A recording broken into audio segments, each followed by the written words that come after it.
You're tuned into All Too Real 2. Be sure to subscribe, download, share the show with a friend, and stop by all2real2.com for our social links, Patreon, and TeePublic store info. Hi, I'm Chris. And I'm Jeremy. And I'm Fergal. And we're from Movie Smash. Comic book movies are having a golden age right now with the MCU. Movies based on comics aren't necessarily a new thing, but they're a big thing. Join us every other Tuesday on Movie Smash. We explore these movies and find some hidden gems. Every other week, we revisit some of the best. And some of the worst movies based on comics or graphic novels. Was Green Lantern as bad as you remember? Heck no! Is Time Cop the most accurate time travel movie ever created? Absolutely. Was Mystery Men way ahead of its time? Should they be revisited? Should they be forgotten? Join us on Movie Smash and find out. Listen wherever you find your fine podcasts.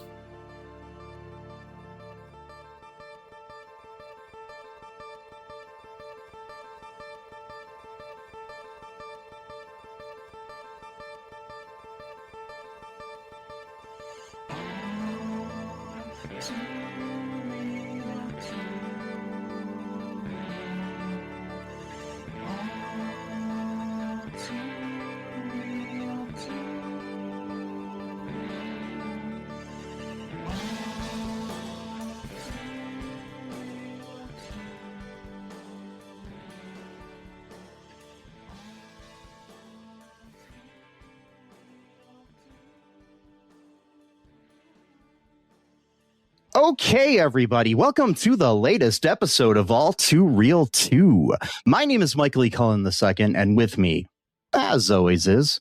Sesame. I've been trying to use my words carefully. Encarta. You should always use your words carefully. It's true. I mean, if we've learned anything in this world. Especially nowadays, it's very important for anyone to do that. A lot of people choose not to do it, but it's probably a good thing to do, I would say. I would too. What do I know? Well, I'm not like a authority figure here on that issue, so.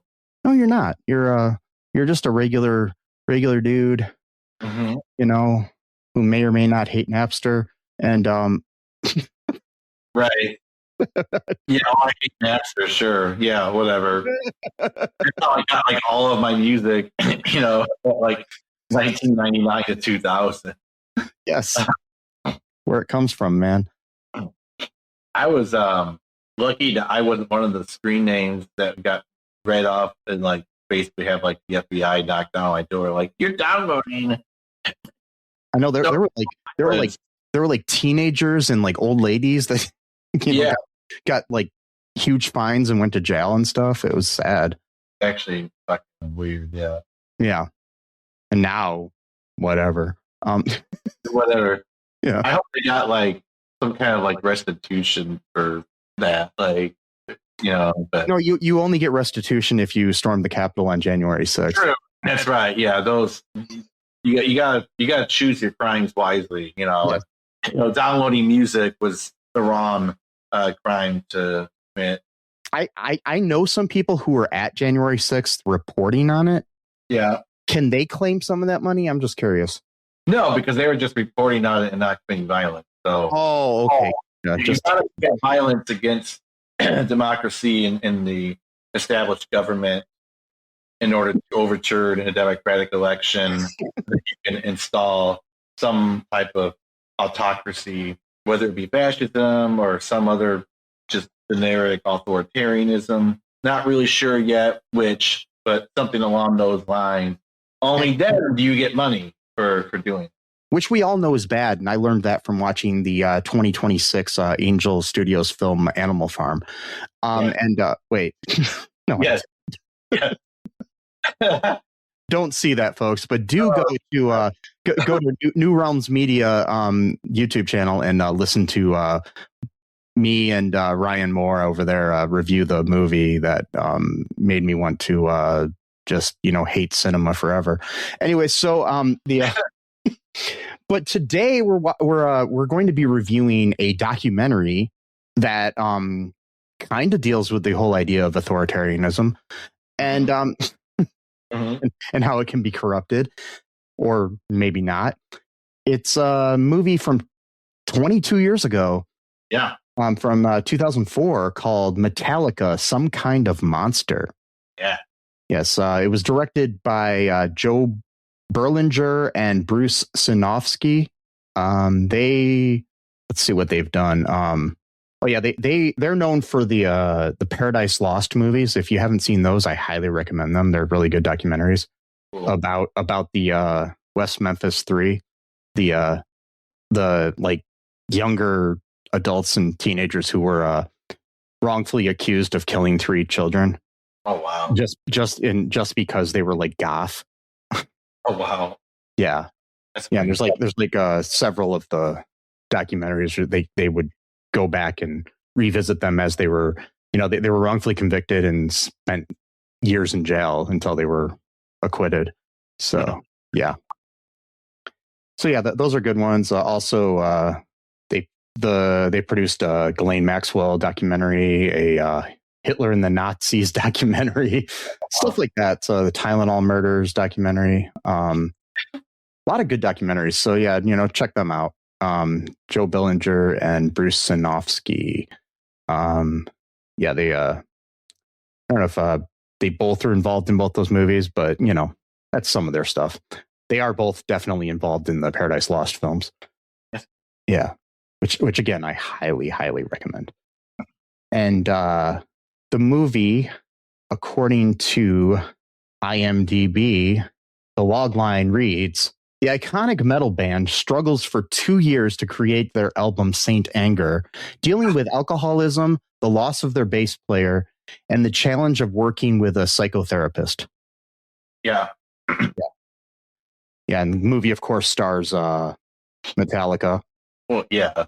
It's actually a cover band of Metallica. Yeah. Metallica wasn't actually in the movie. Yeah, no, they were. I know. For better or worse, they were in the movie. Some form version of Metallica was in. Yes. We have James Hetfield, Kirk Hammett, Lars Ulrich, and then later Robert Trujillo. Is that how you say that? I think so. Yeah. And Jason Newsted was in a few scenes. Yeah. Well.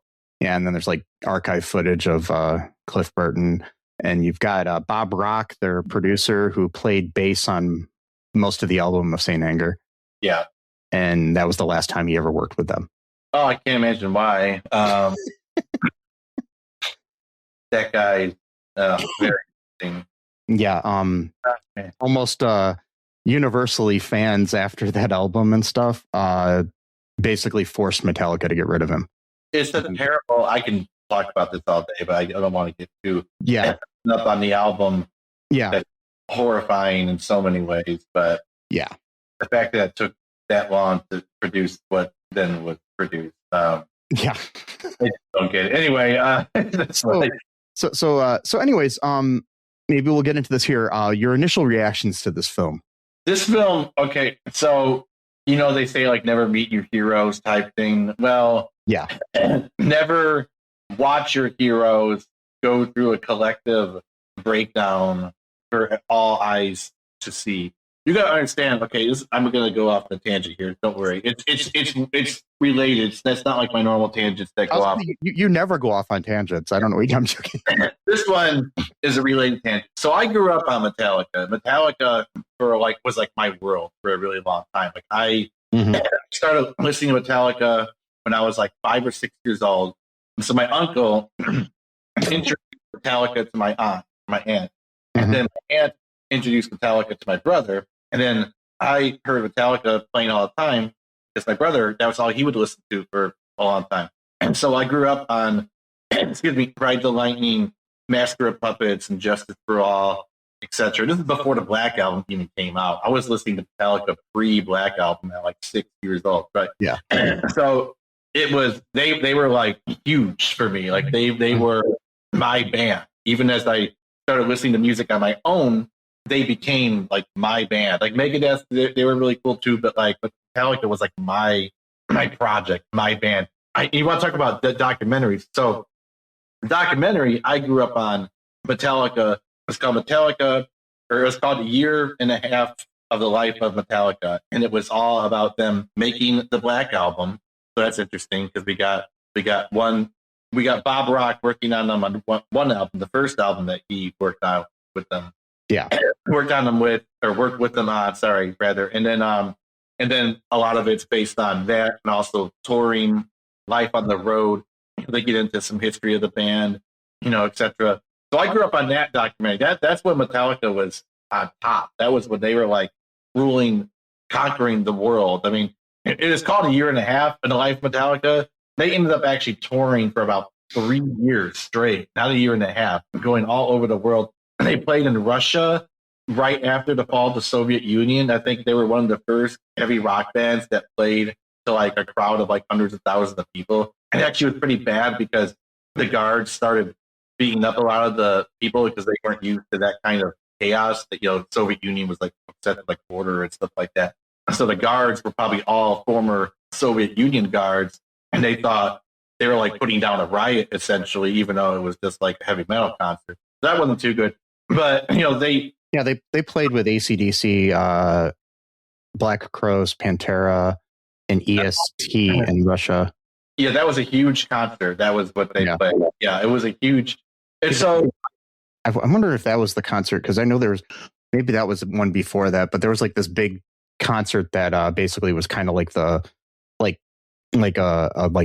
goodwill thing between the United States and Russia. Yeah. And so, excuse me. So I grew up on that documentary as well because my brother had that one. Yeah, I watched it all the time with them. Part of it was because at one scene, at this woman flashes her boobs, and so we had to make sure we paused it, freeze framed that. This is before the internet, guys. So and so that's like when they were on top of the world. Basically, they were full of energy. They were young. They were probably in their late 20s at the time. They had just. You want to talk about 2 years working on Saint Anger, right? Yeah. So context wise, and I get it. When you're younger, you tend to be more creative. Creativity just oozes out of you. I get it. But they made 4 albums in a 5-year time span from 1983 to 1988. And so Kill 'Em All, Ride the Lightning, and Master of Puppets, all within a 3-year time span from 83 to 86.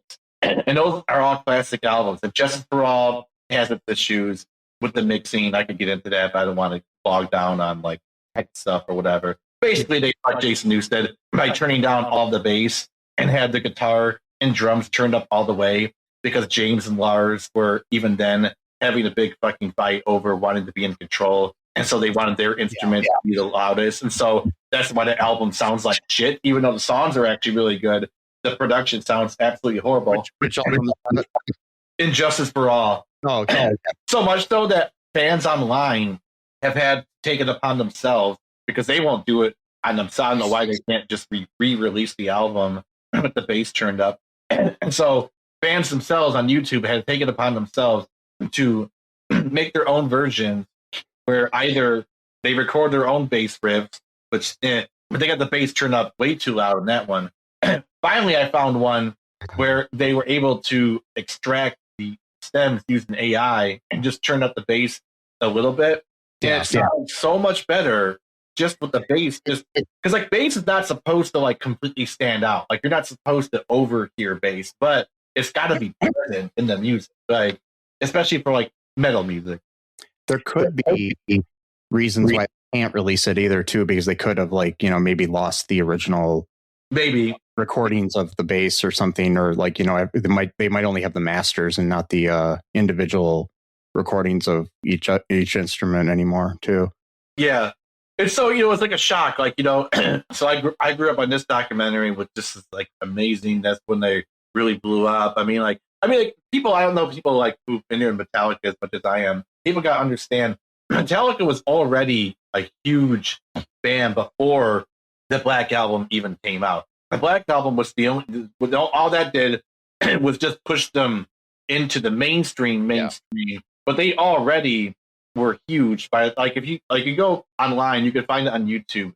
There's a concert from 1989 in Seattle. It's known as probably one of the best concerts Metallica has ever performed in the entire career. It's absolutely fucking amazing. And plus, too, it's all from the first 4 albums. And so it's just like completely speed metal. It just beats the shit out of you. There's like hardly any let up whatsoever. So Bob Rock comes in the picture, of course. Bobby here, he works on them. This motherfucker tells them, I don't know where you got this idea. He goes, you haven't ever captured on any of your albums what the energy of your live concerts are. Have you not listened to the album Master of Puppets? We got beat per minutes going like 180 on some of these songs, extremely fast. What are you talking about? And so he's like, yeah, let's work on the Black Album, whatever. So they work on a Black Album. It's a good album.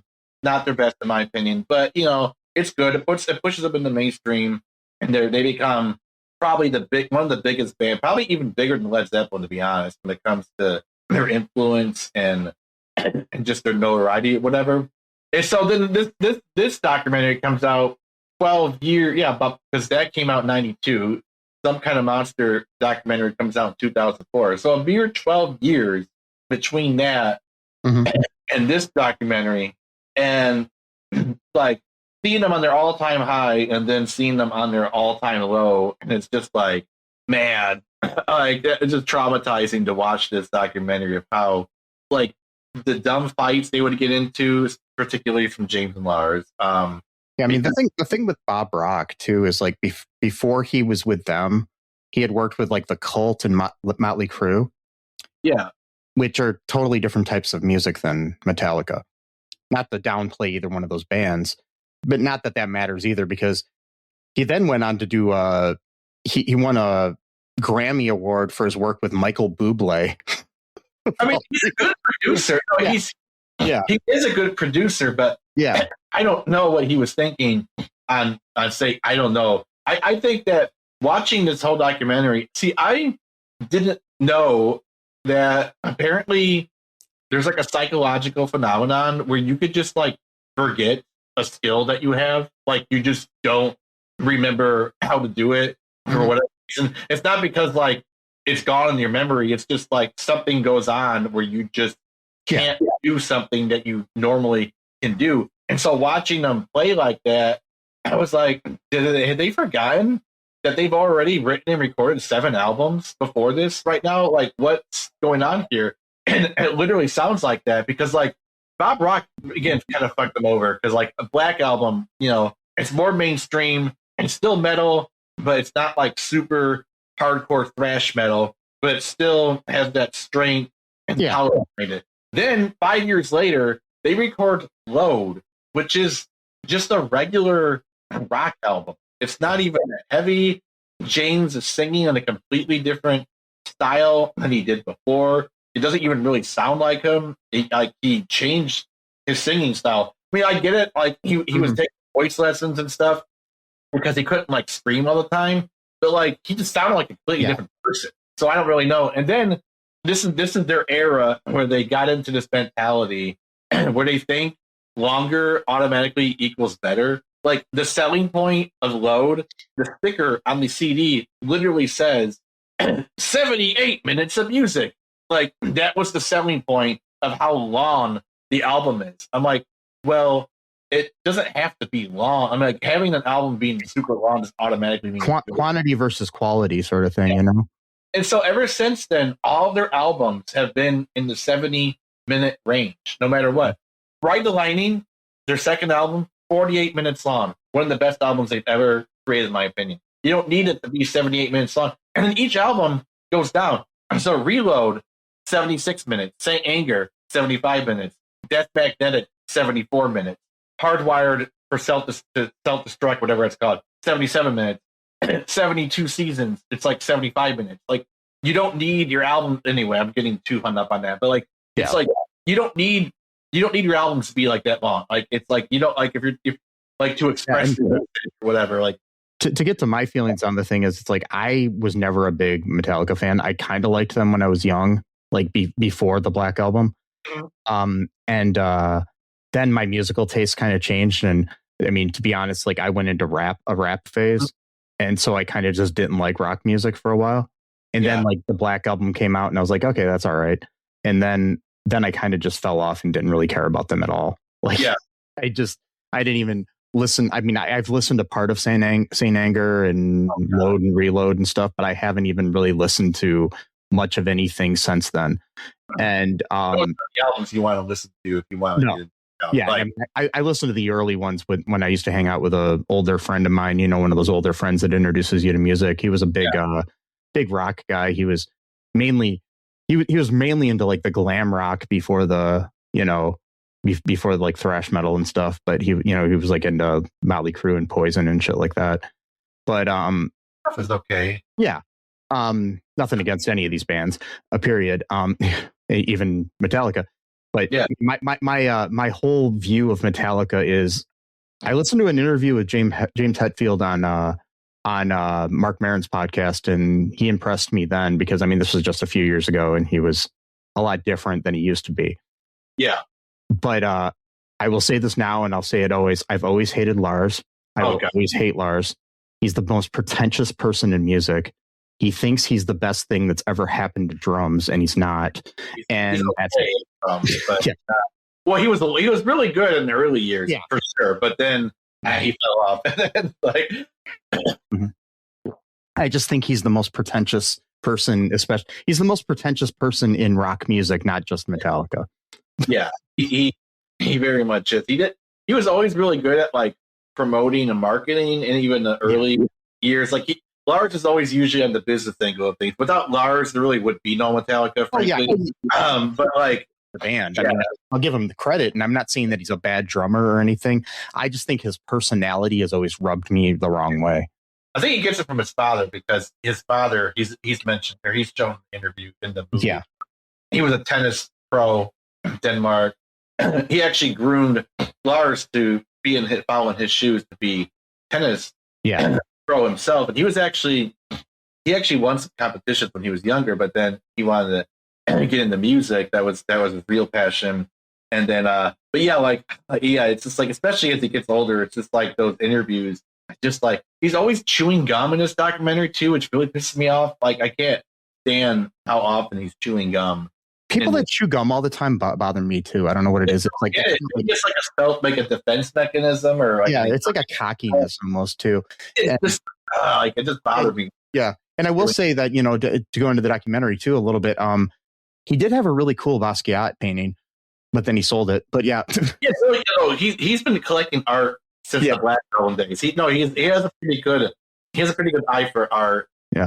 Speaking of art, though, like you want to talk about, it just kind of sucks. I was trying to figure out what happened to that Basquiat painting, and it because Basquiat is one of my favorite painters, and I think it's in a private collection now where nobody can ever see it. I mean, it was in a private collection with Lars as well, but something like that should be in a museum. Yeah, it should not just be some dude. But like speaking of pretentious, there's when he's talking about his art before he sells it. This is a different scene. He goes into this thing where he's like, I've always liked art and or whatever, and it kind of, it's like my relationship with art. Like I used to think that like art was like separate from my relationship with music, but then now it's like, there is no separation. Like this painting right up here, it's like you see like that blank spot up in the top, and it's like when does the painting begin? When does it end?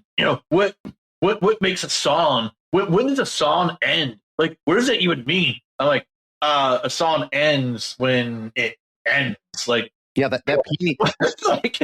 That painting that's the Basquiat I was talking about. That painting, no, it's really good, but like him talking about it so dumb, like stupidly. Yeah.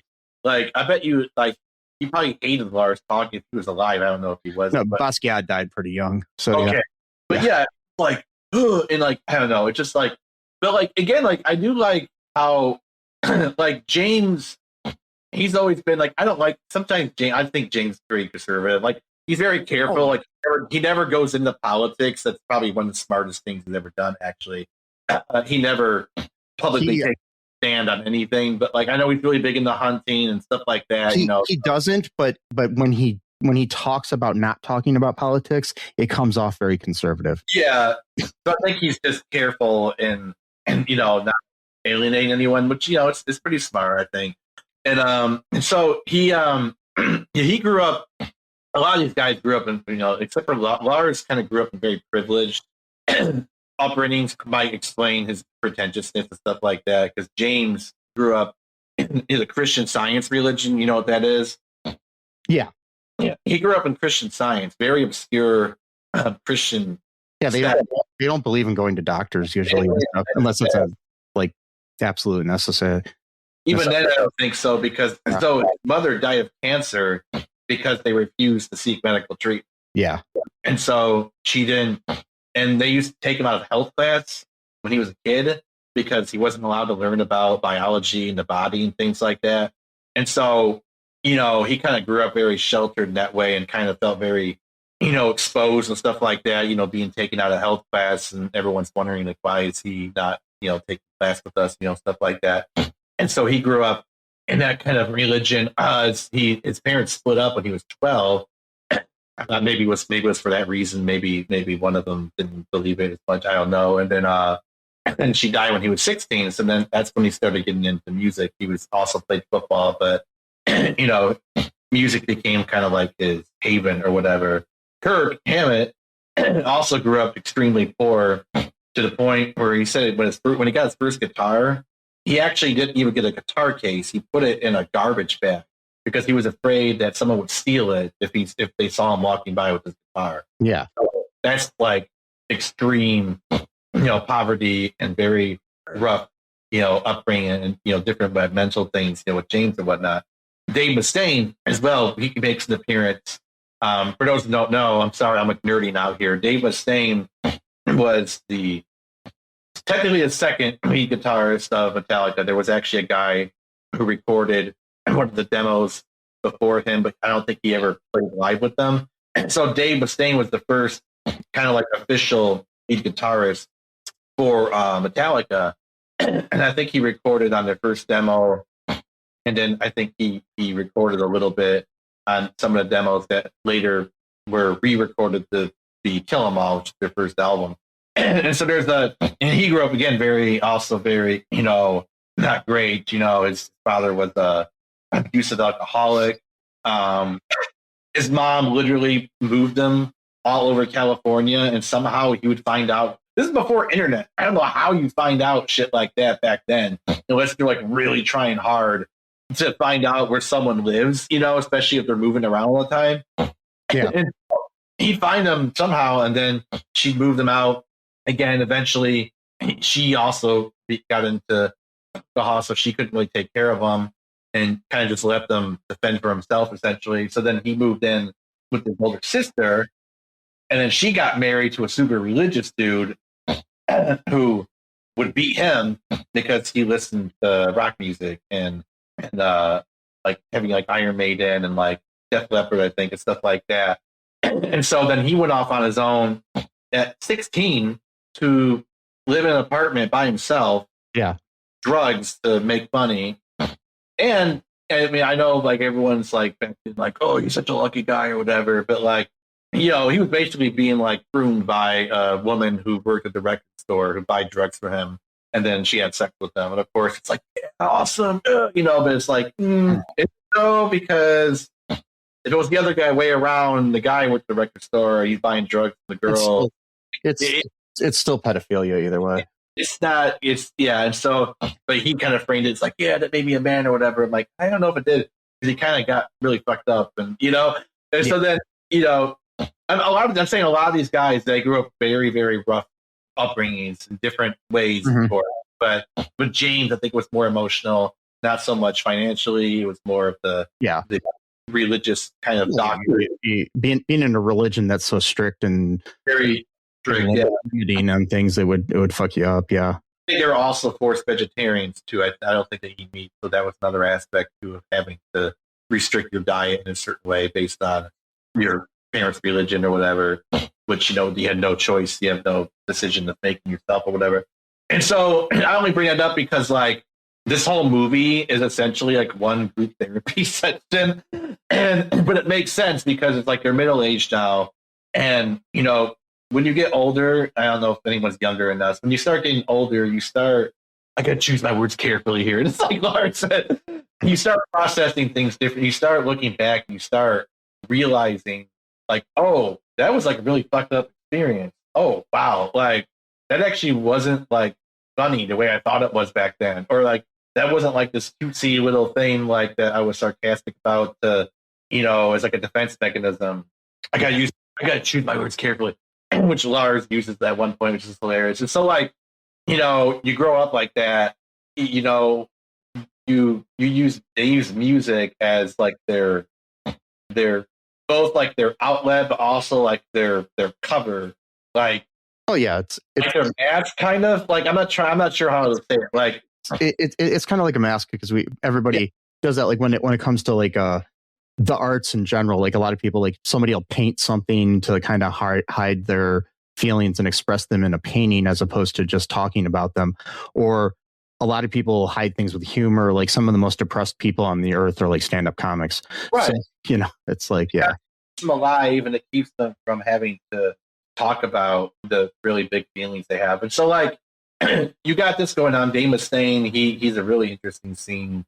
I mean, people kind of make fun of him for it because it's like, oh, this big rock stars complain about how terrible his life is or whatever. But it's like, yeah, but he's also human. It's a human feeling, regardless of how much money you got or whatever. Like, it doesn't matter. He was still rejected from a band, and it's like, and I mean, there's, and from what I've read, there was never really any good full explanation as to why, more than ego. So yeah, it was. I know the story and his drug abuse and stuff too. But still, it's like he said in the documentary, he was like, you could have helped me get some help. But then again, they were all just kids at the time. So it's one of those things where it's like he basically had his drug problem at the wrong time, essentially, for everyone. Whereas James, and then a lot of that kind of not really resentment. He didn't really sound like he was resent. It was more of like explaining of like, James right now is in rehab for the past 9 months.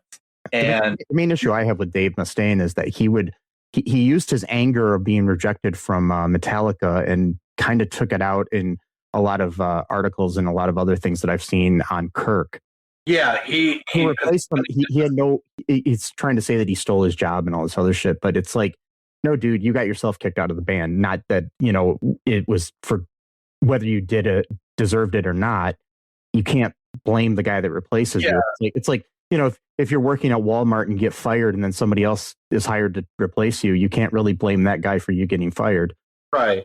Yeah. It was one of those things where he couldn't get over it even. And I don't even think Kirk even knew that knew much about Metallica. So I don't think he even knew that he was replacing someone that was still technically in a band already. I think he thought that it was already done. Like David left the band already. Like this wasn't like that was just happening right now, because the full story, at least from Dave's perspective, I don't know how true it is. And that is that they kicked him out on their way to New York or New Jersey to record Kill 'Em All, and then they bought a Greyhound ticket, sent him back, and basically said, "Oh, by the way, you're not in the band anymore." Like, that's really cool. Like, really. Like, that's something like, that's not, you got to imagine now, he's like 20 years old, all this like anticipation, like, oh my God, this is actually happening. I mean, like that would really fucking piss me off. Like, I think I would be like never forgiving those guys, And I mean, the thing is, in a lot of ways too, it's like, I mean, Metallica was kind of known at the time, but they weren't yet the huge band they were. And it's like it's like being Pete Best or something. A little bit, like, anyway. Yeah. I mean, they're a little bit different because he became successful on his own with Megadeth. And by the way, Megadeth was quite literally born out of spite. Like, it's like solely revenge was his reason. And that's the thing. And also, I mean, see, it's two different pathways. Like, Pete Best went on with his life and got married and had kids and lived a happy life. He didn't start a competing band to the Beatles, But the thing is, and I understand from both perspectives. I understand Dave's things, but at the same time, because of that happened, Megadeth was founded, and that was another huge metal band that changed the face of heavy rock. Yeah. So if he had stayed in Metallica, it would have just been Metallica. And then you got Megadeth, because Megadeth was always on the heels of Metallica, and he even mentions that kind of like, do I like being number two? No.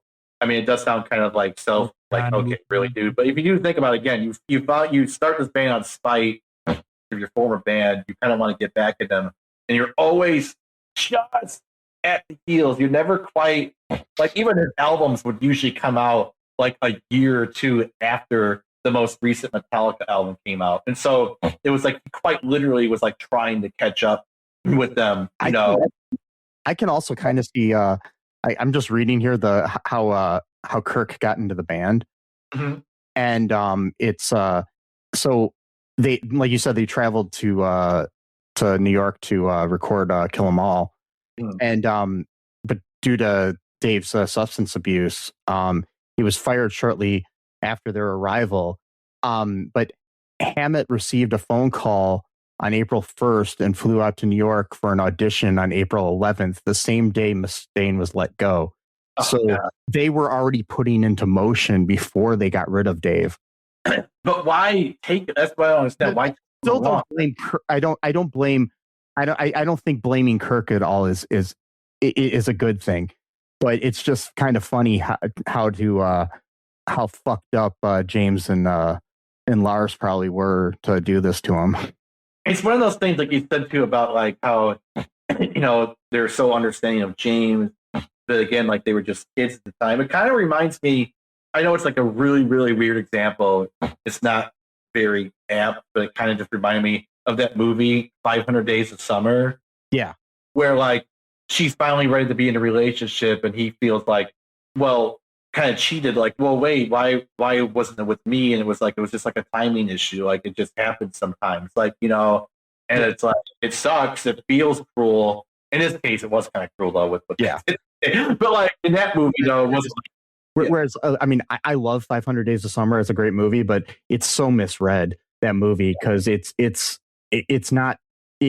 such a it's got very misogynistic tendencies to it. Yeah, where and I think the right read on the movie is that basically the lead character is the villain. It's not supposed to be like an incel propaganda film. Basically, it's that's what people took it as meaning that, oh, women are bad. But no, it's actually kind of proving you that you've got to be with the right person. You can't just force yourself into a relationship. Yeah, it's just like a lot of it's like, again, like a timing issue too. Where I mean, and that's the same thing with a band. You can't force yourself into a relationship with your bandmates, or any kind of thing. It's like, it's different. Like they were talking in the movie, they've got the psychotherapist that's helping them out, and it's similar to what they've helped out with like sports teams. There's a difference between a band and a sports team, because the management is hiring the best players, and they can only trade so many people. Like if for a baseball team or something, you need a good pitcher, you need a good catcher, and so on. And if they don't get along, bringing in a therapist makes sense, because you can't really just say, I mean, you can quit baseball, but it's like you can't get traded unless you're a free agent. It's like you can't just leave, if you're playing for the Yankees, you can't just say, hey, I don't want to play for the Yankees anymore, I want to go play for the Cubs or something. You just kind of are stuck where you are until your contract is up.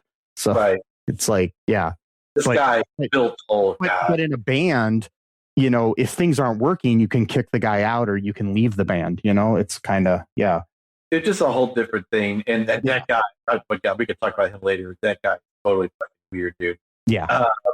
I mean, they still laud him, saying that he saved them. I don't see how. I can kind of see that he did good. I mean, the thing is, I don't think he's all bad.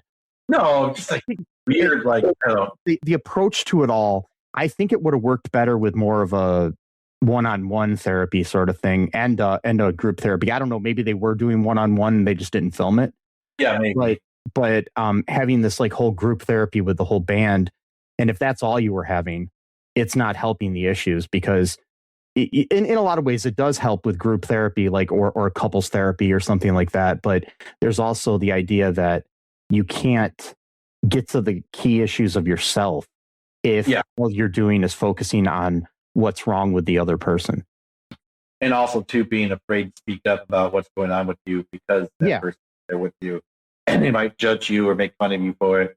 or whatever. Yeah, so I did get, and plus too, the fact that they're filming the whole thing as well. So it's also an aspect to it. I was looking up some trivia about this movie, and they said, according to James Hetfield, it was originally supposed to be a 6-part miniseries for VH1, inspired by the success of MTV's The Osbournes. What? However, after seeing much of the footage, the band felt that this was not the direction they wanted to take their careers, and bought out VH1's rights to the material and made the film as you see it today. Wow. Yeah, so I mean, they kind of wanted it to be like a reality TV show. I mean, obviously not probably in the exact same.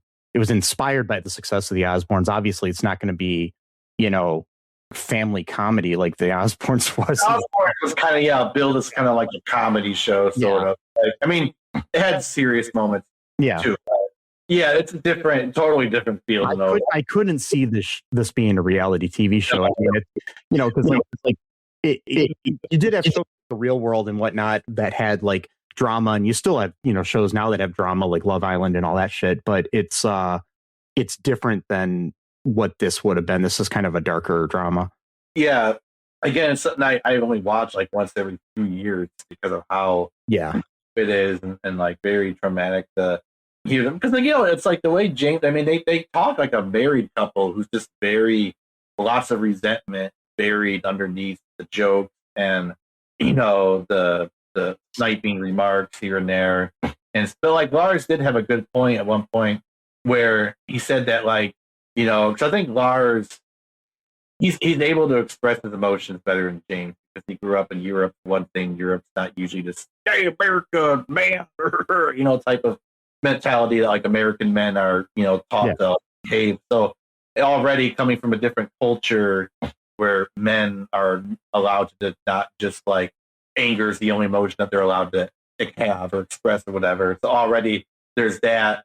But he said that like when it was just the two of them, maybe listening to records in his room, he would act normal. But then, like, for example, when Dave Mustaine would get in the picture, suddenly he'd turn on this macho kind of like, persona, type of thing. And so, and like, I can understand that too, because even at one point when Lars mentioned, when they first started recording, he kind of mentioned this point of like, like, I'm not sure how we're going to act knowing that there's a camera around us, if we're going to start acting differently just because we know that we're being filmed.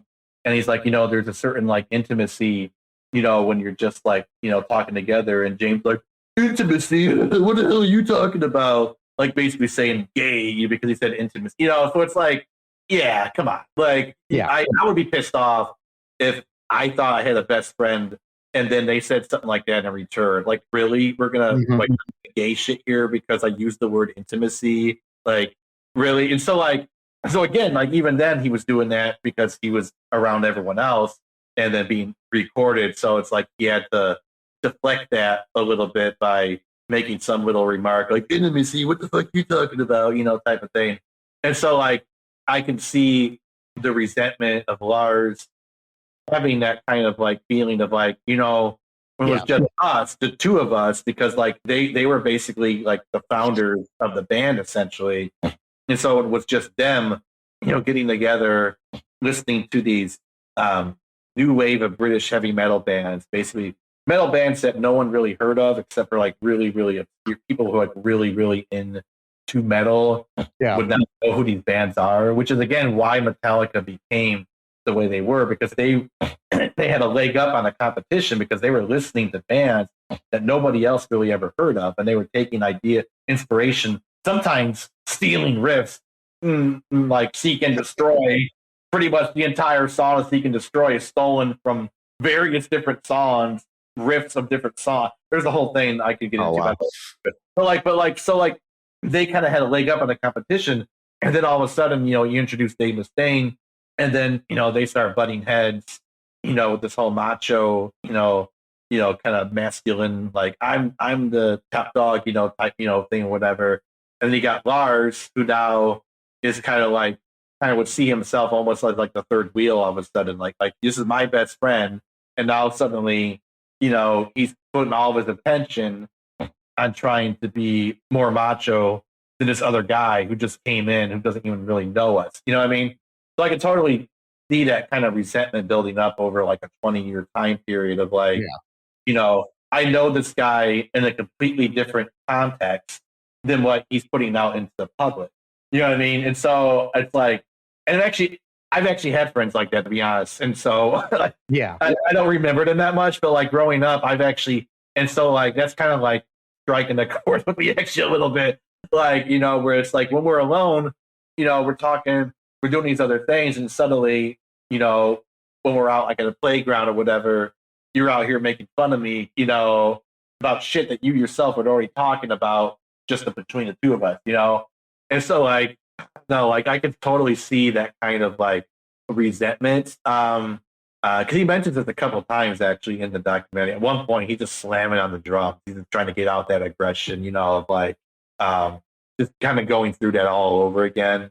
He mentions at one point when they were on Ride the Lightning tour that they went to a bar and they drank 42 beers. I don't know if that means collectively or I don't believe that's I don't think any person can drink 42 beers and still be awake. Andre the Giant, maybe. Well, yeah, but they were like, he was huge, and guys were like pint size skinny at that time. I don't know if it's true or not, but then basically saying, that like, it would have to get to that point for James to basically just talk like a normal person, essentially, like, and so like, I think the movie I think though, like through the therapy and stuff and going to rehab, I do think that like James now is finally starting to communicate on that level, but then that still kind of pissed off Lars in a way too, which is weird because it's like, well, wait, isn't this the James you always wanted? And now he's here, but it's like, but like, I guess not the version that you wanted of him doing that. Basically, you just want him. He built up, I guess, this version of James that would be the kind of version that he wanted him to be. But then he becomes his own version of that because he's his own person. He's not. Yeah, and I mean, not Lars' clone. He's just, Yes, especially then later in the documentary, like when he gets sober and stuff, it's like you can't be, you got to be caring about yourself more, or you're gonna fall off the wagon. I mean, he did eventually, and then like 2019, but he got clean pretty soon after that too. I mean, so like because he knew he already been through all this, I think he was there for like 9 months. It was a really long time. It wasn't like normal 30-day stint kind of thing. And so he was like secluded, the whole time. He wasn't really talking to anyone in the band at all. He didn't want to have any influence coming in from that, trying to rush the process basically to force him back in recording or whatever. And so he took his time with that. But like, there was like scenes in there. It's really hard to watch. Like some of these scenes where, he's basically saying like I can only work 4 hours a day. Like I can't do this like 10-hour a day shit anymore. Like, like I did in the past, because back in the past he was on substances, which helped him be able to overextend, his normal ability to be sore, when you don't give a shit. And then, I mean, now he has a family and he cares about them, and doesn't want to be an asshole to them. And so, go ahead. Sorry, I've been talking this whole time. Sorry. So really quick, back to the political things with James. Oh, sure. Don't tell me. I don't want to know. We got. So go ahead. Okay. Go ahead. In 2008, responding to the use of Metallica's music to torture Iraqi prisoners, Hetfield was unoffended and replied, "If the Iraqis aren't used to freedom, then I'm glad to be part of their exposure." Oh, boy. Yeah. And then this is what I found funny here. In response, the British band Chumbawamba, which people always, there's like, oh, that one song, but they, if you know the history of Chumbawamba, that's a great deep dive, because they were anarchists. Anyways, they subsequently released a song called "Torturing James Hetfield." Oh my God. That's hilarious. Which is weird though, because Metallica later actually started performing in the Middle East later. Because they have bands in the Middle East. So maybe that was like, fuck. So like, I think they played in unfortunately, I think they play in Saudi Arabia. It's not a great country, you know. I mean, like, you know, the whole thing with Aziz Ansari and all these other comedians going, you know, yeah, there it is. Metallica made history by performing their first ever concert in Saudi Arabia on December 14th, 2023. So this is before the whole comedy thing or whatever. Yeah. That's a little bit different because they were like performing specifically for like the monarchy, right? Or something like that. Like, yeah, a lot of the stuff with Western bands and artists and stuff performing there and businesses going there, it was all, you know, kind of started by the Crown Prince and basically as a way to way to try to make the government seem more cool by allowing this stuff. But they don't let the people listen to the music who live there. You know, you know, maybe they do. I don't know. I don't think they do. Or let them go to the Metallica concert. I doubt that they let the regular people, you know, go to the. It's just the monarchy. It's always fucking like that. Every fucking society, no matter what religion or political party is, they get to abide by rules that everyone else doesn't get to have. Like, you want to talk about Saudi, for example? I'm really going on a tangent. You know, alcohol is not allowed in Islam, right? You want to get super technical. Specific type of alcohol that came from like dates was forbidden. Not any other kind, but I don't want to get into that after. Yeah. So because the people are like, well, you know, like, we extrapolate from that. Like, we don't want to get super literal about this, even though we will be literal about everything else. But somehow now we're not going to be literal, and no matter. And so, like, you know, so alcohol was not allowed in religion. And so there came a time, I think it was in Iraq or Iran, I don't remember, where hashish became very popular among the working class. The Quran says nothing about hashish, smoking, any kind of plant, tobacco, nothing. Completely moot on the entire thing. Even in the Hadith, there's no mention of that. So boom. So they're like, okay, well, obviously it's okay because it's not mentioned at all. And then they're like, no, you can't do it because it's still intoxicating. And anything that's intoxicating by extrapolation from what the Quran says is forbidden, even if the Quran doesn't mention it specifically. So, okay, so you're just making shit up. Fine, no matter, whatever, everyone does that. But then in the royal court, they're drinking wine in the royal court. So wait a minute. So the royal people are doing something that's explicitly forbidden for them. Oh yeah. But other people are doing stuff by inference. Like, you know what I mean? So it's like it's just one of those things like where I doubt they were letting the people go to this Metallica concert. I don't think. I mean, I could look into it, but I really don't think they were allowed to go. Yeah, I mean, it could be. It's kind of. I mean, that's another rabbit hole to jump down. So anyway, I didn't mean to get too much on that. Yeah. But like, so I'm just making like this point of like how deep this movie is. A lot of it is very hard to watch because you're listening to people actually talk to each other, like, and get really super vulnerable with each other. You're not just doing macho shit or making like, you know, snide remarks, you know, or whatever. I mean, that does happen frequently in a movie. A lot of it is instigated by Lars, you know, and because, you know, he's pretentious and he's stubborn. He's stubborn and narcissistic too. I mean, it's just very James, which James pointed out. But then I'm not diagnosing anybody. And no. I'm not trying to say that somebody is something. I got accused of that earlier online today. Oh, so. Yeah, I know. that guy is. Just because somebody said that that there's no such. He said because he was like a psychology student or something that he knows of no medical condition that causes someone to not have empathy. Okay. And I named two different ones, and then he accused me of calling them both those things, and I'm like, what? Okay. No, I'm just telling you two of them. Yeah. Yeah, that guy was weird, man. Yeah. I didn't read all those things because there was so many, but man, this guy will not shut up like at all. I know. Will not like give up on his. He's dying on the hill apparently, but dying on the hill of the. Nah, I'm not getting into it. But like it's Metallica. So narcissistic tendencies of Lars Ulrich. There's one point in the film. This is actually right before James goes into rehab. At least they make it seem like that in the movie. Yeah. I don't know was true or not in the actual real chronology of what was going on. But so there's this part where James specifically says he's in a really bad mood today. He can't really come up with any ideas. He's just not feeling it.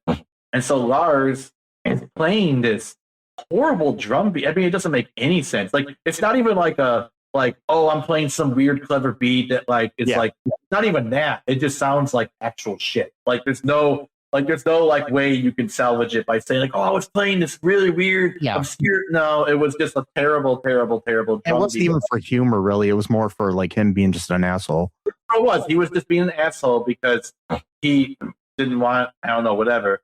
And so, and like Kirk was saying, he's like, this is really confusing for me. Like this sounds really weird to me.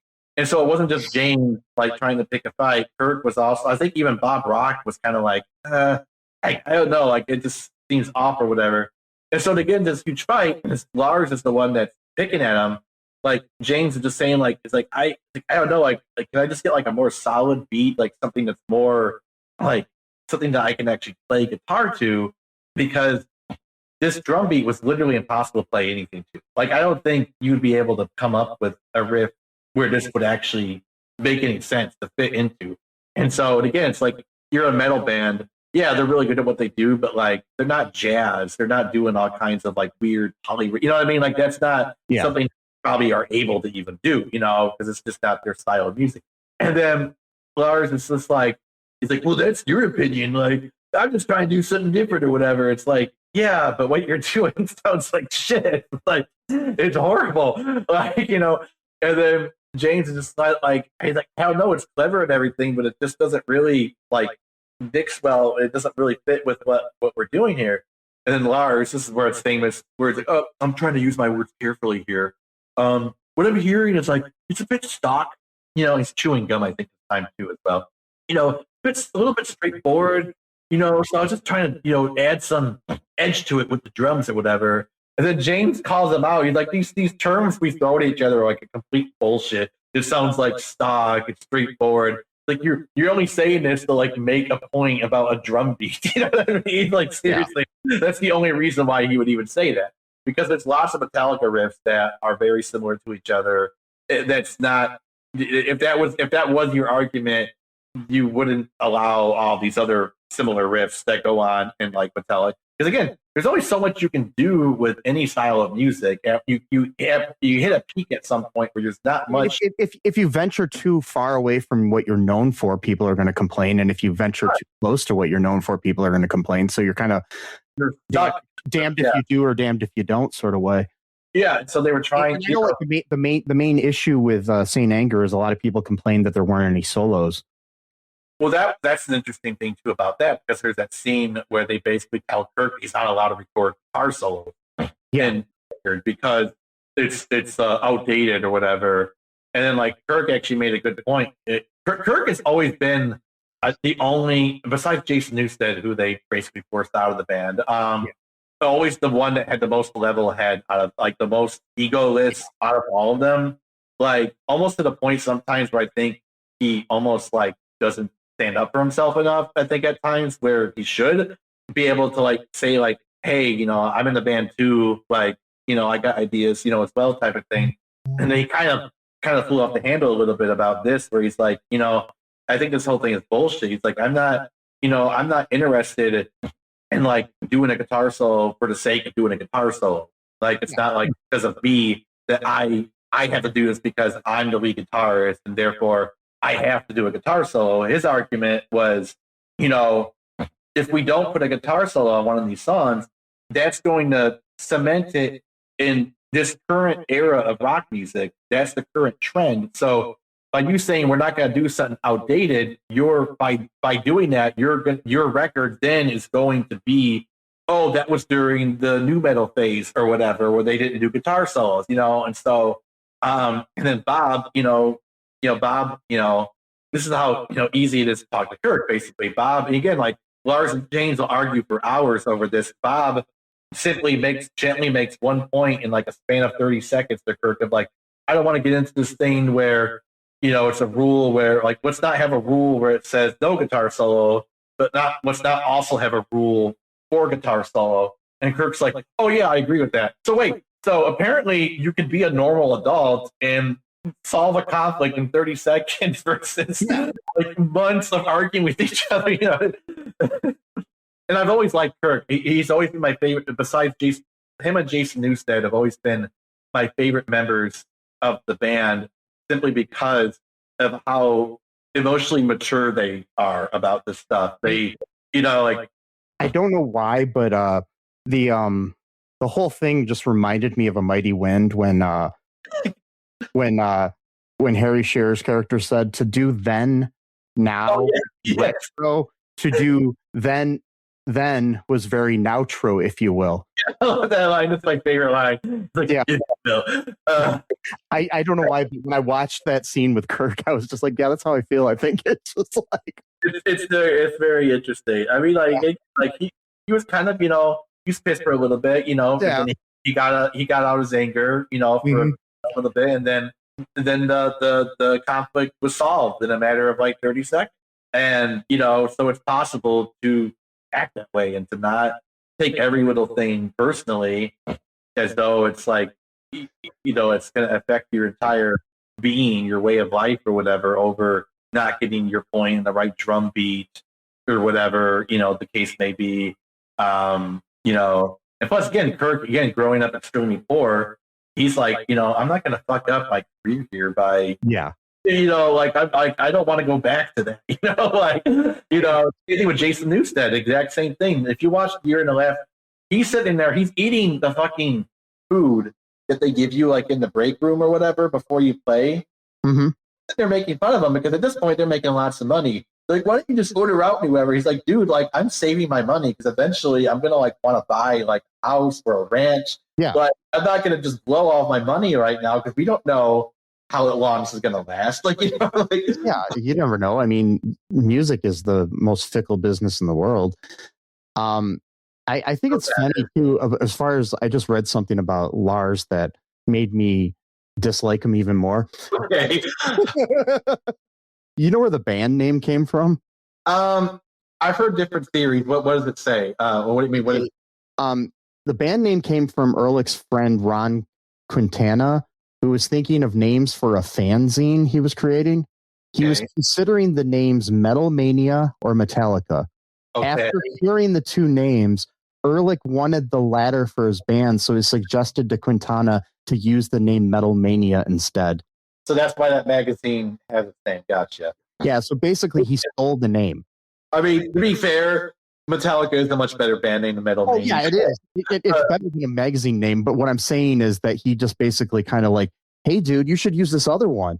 Right, he did the trick. I'm going to steal this one, you know, that sort of. He did the trick of like, oh, I this is better for you, actually. Like, you know, I'm actually doing this for you, you know, type of thing or whatever. Yeah. That's fucked up. But yeah, Metal Mania, speaking, that was a very important early fanzine for metal, especially in the Western Coast Bay Area, California, etc. Very, very, very important magazine. Metallica would not have, and so many other bands like Armored Saints, even like Diamond had some of these other British bands that were only popular in Britain and other very obscure metal communities in Europe. They got a little bit of following here in America, like Merciful Fate, another great band. I'm just dropping names here, like I'm so cool. Diamond Head and Merciful Fate, you know, and Saxon. I'm so cool. I know this music stuff, you know, whatever. You know, ours. I'm so cool, man. By the way, they Seek and Destroy. They stole a riff from a song called "Princess of the Night" by Saxon. Yeah. There's no question. There's no. There's you. I'll play you later on the two. Yeah. Not even because not only the riff, the drum beat is also part of the. Like, there's no question that they took this from this band. Like, it's not even. I'll play. I can't do it here. I don't want to get like copyright shit. But like. So what else do you want to talk about from the documentary? I'm the one.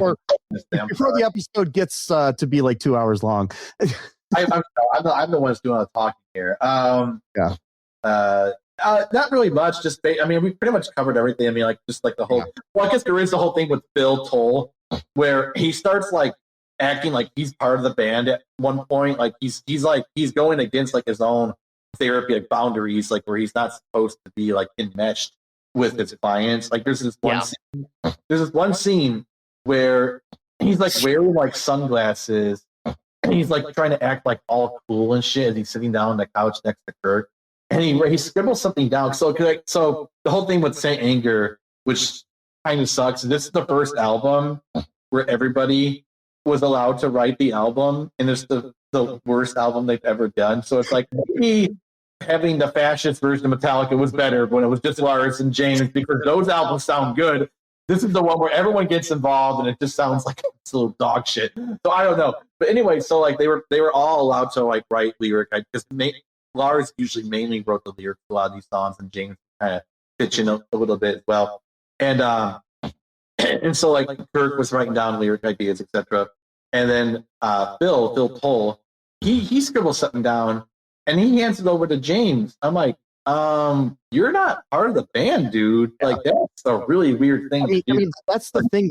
They have two people in this movie that are basically trying to feel like they're two members of the band that aren't. Him and Bob. With Bob, it makes a little bit more sense because he's playing on the album, right? But and he's a producer too. So I understand, being a producer, but you're not part of the band. There's a difference, and the fact that they let him, I think that might have affected things a lot by letting him play bass as opposed to taking some time off to find a new bass player. Yeah, I think that was a little bit weird because I think he's actually on the record too.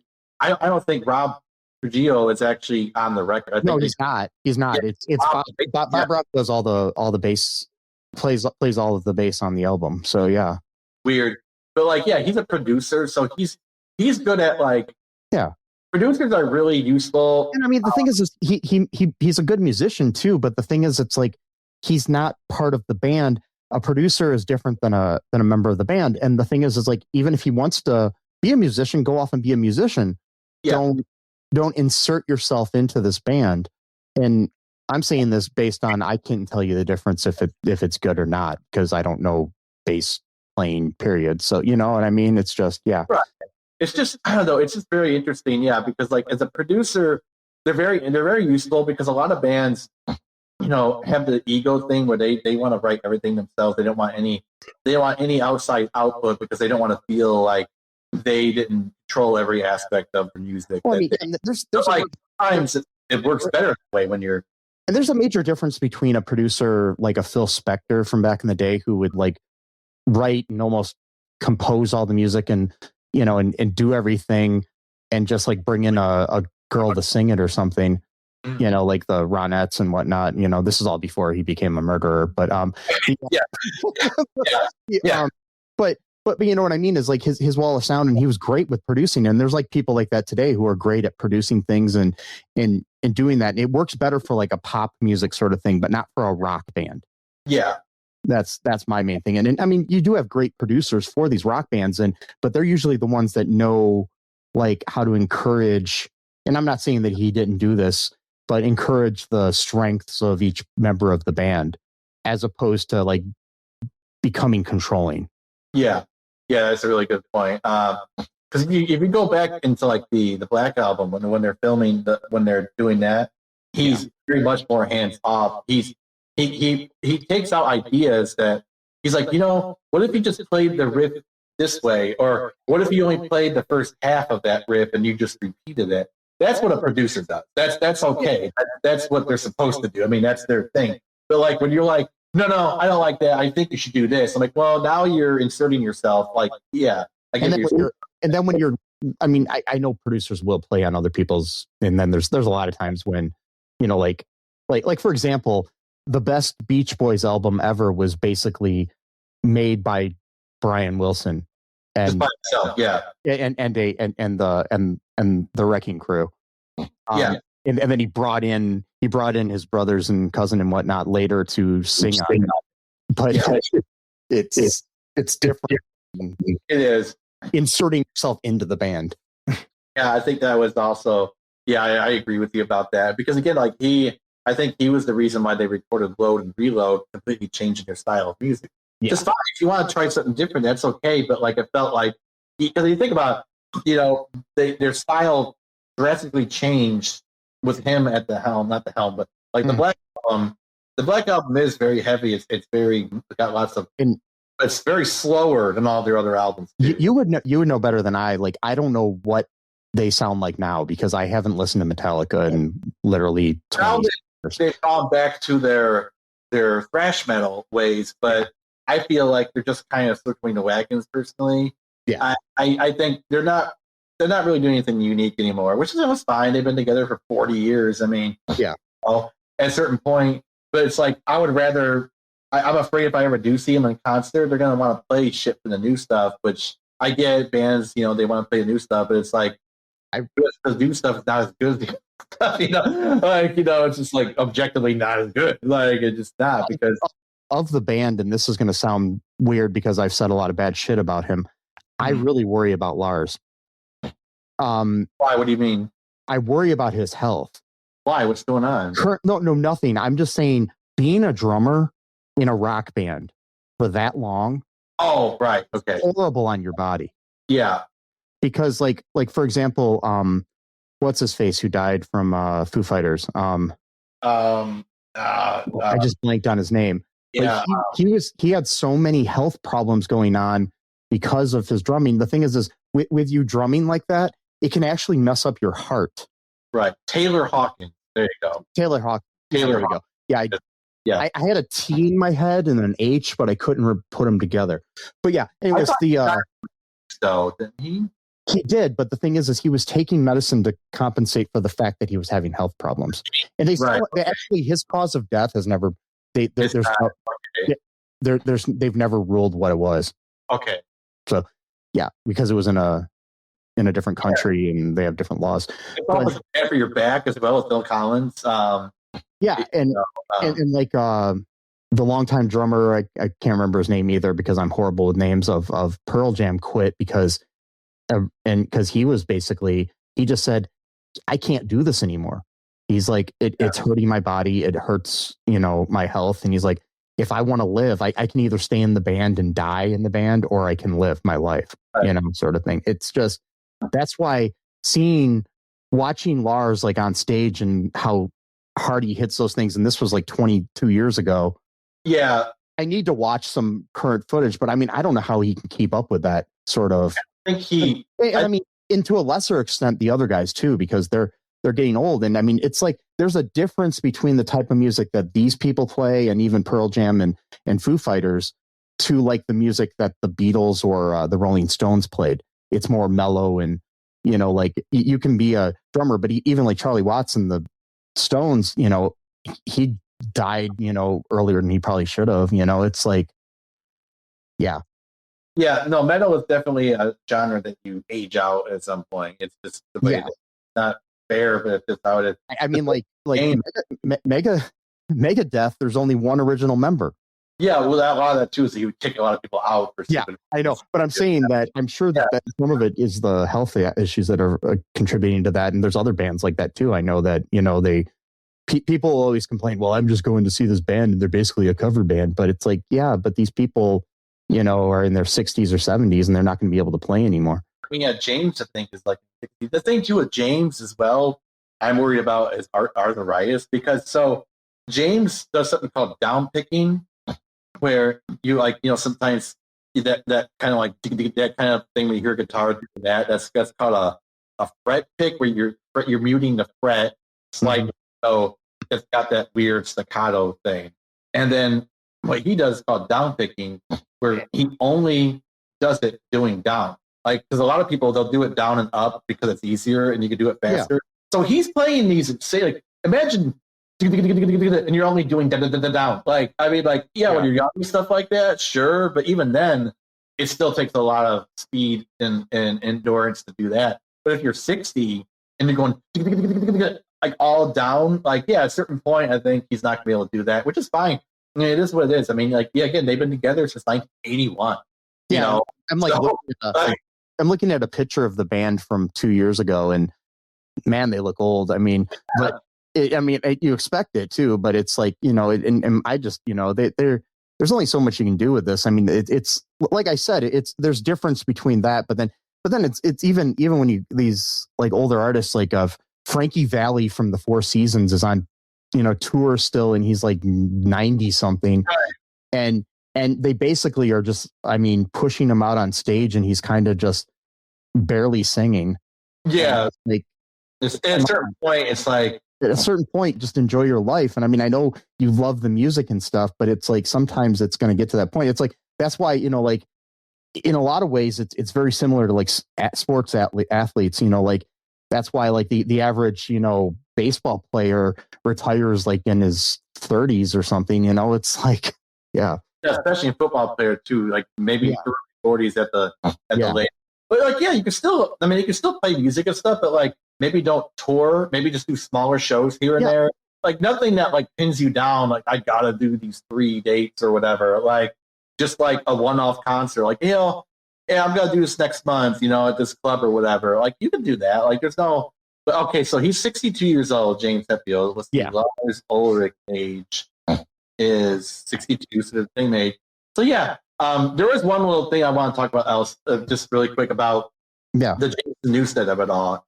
So this whole documentary came about because Jason Newsted quit the band. That was the impetus or whatever that started the whole thing. And he quit the band because James wouldn't allow him to have a side project of like this funk kind of like ska type of band that was like called Echo Brain. And like this is like a band that like at most would sell out like a small club, and a lot of it would be because Jason Newsted's in the band. Yeah, like there's no offense to them that you're saying they're bad band or anything like that. It's just like that. And so he's kind of like, do you really think like this band would compete with Metallica? Like, are you that delusional where like you think like side project, like to a point he might have been thinking that more of as opposed to the competition of the band versus band, it might have been more competition for time. Well, even then though he was saying that wasn't really an issue because they all have kids and stuff and they're married, and so they spend a lot of their downtime doing that stuff anyway. So his downtime wasn't eating away at the band time anyway. It wasn't like he was like, oh, I would practice with you guys, but now I gotta go here. That wasn't even the issue. Like it was just because he was in another band. Like James was playing with other people too at the same time. So. Okay for him to do that, and he even admits to it later on that it was basically his fault, that like he's the reason why Jason quit the band. And then you also go in again, it's like we talked about with Dave Mustaine earlier about sometimes the timing's just wrong and it's just like it's unfair. Life is unfair. It just happened that way. So with Dave Mustaine, it was a similar issue with Jason. I'm calling him Jason because I know him, right? I'm like, it's Jason, not Jason. And so Cliff Burton died, a tragic a bus accident in Sweden. Yeah. And they were touring for the Master of Puppets album. And the bus literally fell on top of him. Just killed him instantly, probably, which, it's good that,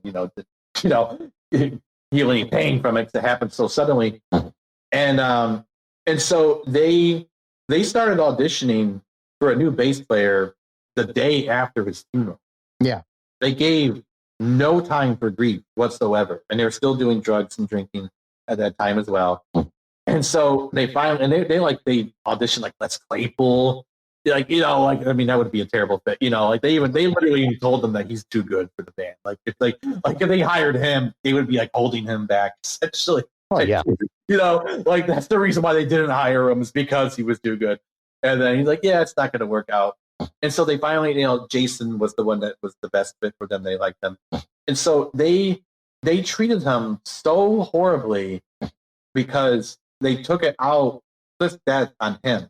Like at first it was like hazing, like a normal kind of hazing thing, but like it never stopped. It was like, you know what I mean? Like, and so that's different than like, oh, he's a new guy, we're going to haze him. You don't keep hazing people 10 years later. Like, that's not, at that point, you're just bullying someone. That's not hazing. Especially, which is really kind of funny too, that Jason's older than them. Yeah, is he? Oh, I didn't know that. Okay. He's 63.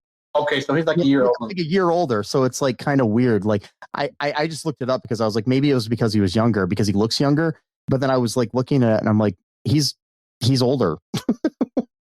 He probably, because he quit the band and he knew that was it was the right thing for him to do, even though it's sad, because again, he was like one of my favorite members of the band just because of how down to earth he always was. He was never very arrogant about being in this band, because he always felt, this could end. This not guaranteed it's going to last forever type thing. And he had already established himself in the band before that called Flotsam and Jetsam, which was also a thrash metal band.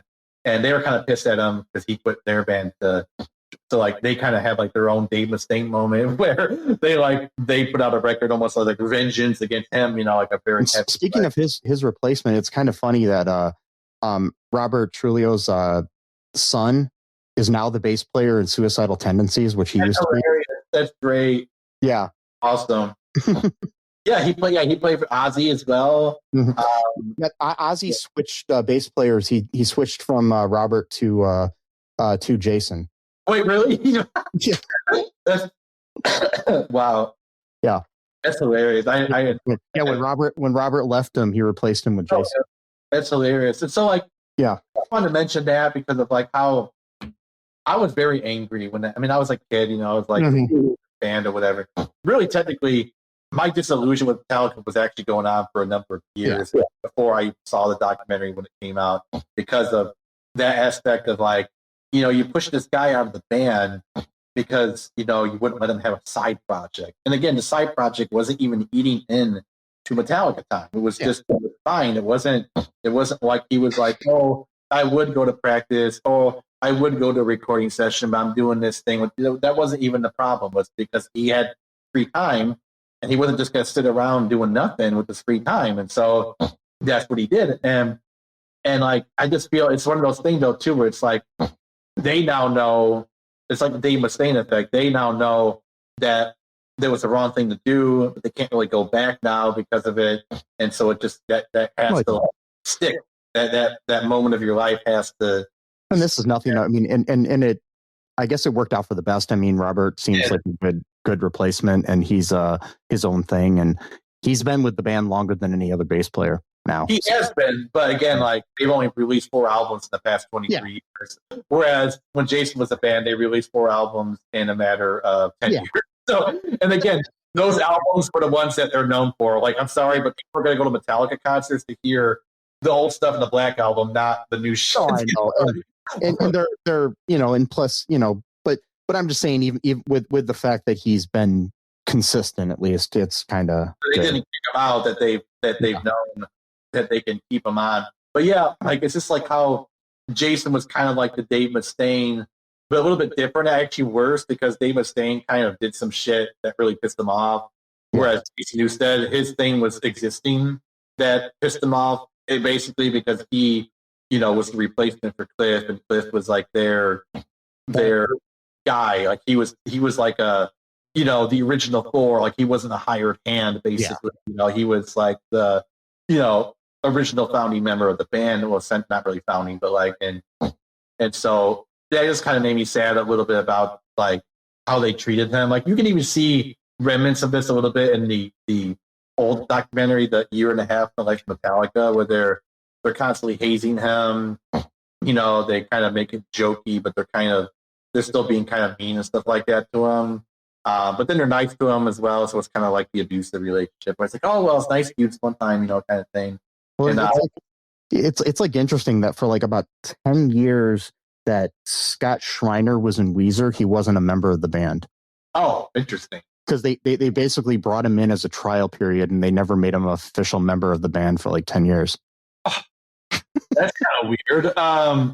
He was technically just a touring and session musician for them for like 10 years. That's crazy, man. I had no idea that was the case. Yeah, I mean, I don't know if it was quite 10 years. Maybe it was only a few years, but I just remember reading that one time. This is all off the top of my head, so I could be completely wrong. But yeah, he was a provisional basis following the departure of their second bassist. Okay, it was only for like a year, but that's still, but still, but still, it's funny. Yeah. But anyways, that's pretty much all I want to say about the Jason of it all, because that was very important for this whole documentary in the first place. Wouldn't have even existed had he not quit and they hired that Phil dude to do their group therapy or whatever. It still just makes me angry though too. It's like you're blaming someone. It's like it's like a human thing, like not just a Metallica thing, where it's like you're blaming someone for existing, and you're taking out your pain on this person who had nothing to do with what it is you're grieving over. You know, it's the stepfather situation. Like you blame the stepfather because your parents got divorced, sort of thing. Or your stepmother, whatever it be, or whatever it is. I'm just giving that as an example. But yeah, it's like new person moves in and you're blaming them because the old person isn't there, or like if your mom dies and your dad remarries, or exactly. Yeah. But yeah. But anyways, anything else you want to say about this documentary? No, I'm good. I mean, they're probably. I guarantee you, the second you hit stop recording or we leave, I'm gonna start thinking of shit like, oh well, I can't do it now because I already. Yeah, well, there's only so much we can say. Maybe we'll revisit Metallica in general in the future. Something else. Future, I'm probably gonna ask you to review all the other the year and a half of life. I just think it's better to see the shitty documentary first and then go to the one where they're on top of the world, just to see like how like. The thing is, this isn't a shitty documentary. It's a good documentary. No. It's a good documentary about a shitty time. Yeah, in the band's life. Yeah. Yeah. I mean, I liked the documentary. It kept me entertained. I had to watch it in 2 sittings though because I was getting tired. But yeah, dude, that's just because I'm, I start watching things at like 1 a.m. and I shouldn't. But yeah. So, anyways, folks, I hope you enjoyed this episode. If you give us a comment below. Let us know what your favorite Metallica song is. Mm-hmm. Just tell us who your favorite Metallica bassist is. Yeah. Something about Metallica or Megadeth or something, or Weezer for that matter, whatever. Just tell us, just comment below. And my favorite Disposable Hero. I think that's a great song. Cool. Yeah. I'm gonna sound lame. Mine's Enter Sandman, but that's just because I'm lame. No, actually, Kirk wrote the riff for Enter Sandman. I forgot to mention. Yeah. It's one of those things with Bob Rock where he's like, maybe he just played the intro part, like maybe so like Bob helped to make you refine it to be a little bit better, but like he wrote the riff, so he never got credit for that, of course. But of course, But anyways, folks, I know so much about him. Sorry, I know it's kind of like almost like pathetic, but like it's okay. I mean, if we were doing a review of some other things, I would be just as geeky. Yeah. So folks, just do us a favor, go to all2real2.com and check out our social media links there. Our TeePublic is there. You can get some merchandise, some cool t-shirts, and cup koozies or something. I don't know what they have on there. Koozies? Yeah. Cool. Yeah. You can do that. Do it up. Go check out our Patreon on there. That's a good way to help the show. Become a member there. You can become a member for as little as $1, I think. Don't quote me because I haven't looked at the site in a little bit. I could probably have it pulled up when I'm talking about it, but I don't. And because I'm unprofessional, folks. And I just should be kicked out of the band. And No. Just remember, folks, that trans lives are human lives. No human is illegal. Free Palestine. Fuck ICE. Be different. Be yourself. Just remember that I love you, and I would allow you to, do side projects. Yeah. And Sesame loves you. Too. And until next time, bye-bye. Thanks for listening to All Too Real 2 podcast, a Cullen Park production. Produced and edited by Michael E. Cullen II. Music by Matthew Hawes. Subscribe and share the show. Visit us at cullenpark.com.